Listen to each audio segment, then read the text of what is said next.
Le date da segnare sul calendario sono quelle del 13 e 14 settembre, il luogo Fregona, il numero 5930. Tanti sono i metri che separano la partenza a Mezzavilla dall'arrivo a Valsalega. È l'edizione 2025 della Vittorio Veneto Cansiglio, gara di velocità in salita organizzata dall'ACI di Treviso e valida come prova del campionato italiano di velocità in montagna. Una gara nata nel 1924, entrata nella storia dell'automobilismo, con vincitori come Tazio Nuvolari saliti nell'Olimpo di questo sport.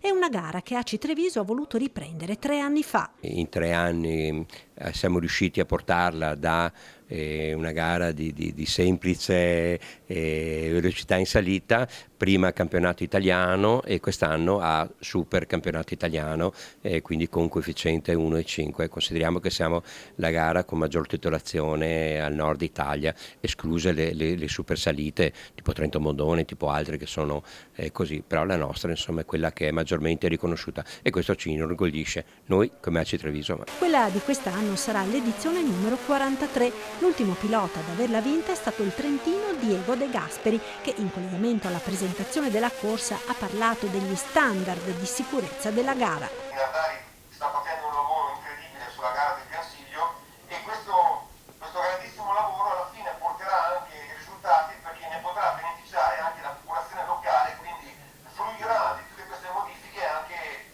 chi andrà a farsi il giro nel Cansiglio, troverà una strada sempre ogni anno sempre migliore. Un legame dunque con il territorio, quello della Vittorio Veneto Cansiglio, che si manifesta anche negli effetti sull'economia locale. Se la manifestazione cresce, il binomio territorio-manifestazione, cresce anche il territorio, quindi più andiamo avanti come titolazione, come situazioni sportive e più il territorio ne può beneficiare. Lo sport dunque come volano anche per la promozione del Cansiglio. Un'area sulla quale stiamo cercando di investire molto come Regione Veneto anche in termini di promozione, pensiamo all'ultimo film che è stato girato recentemente in quel territorio e quindi insomma è un'occasione per tante persone che vengono dall'Italia e addirittura anche da fuori Italia per venire con i propri equipaggi, persone a seguito, famiglie, poi ritornano a modo di scoprire un territorio.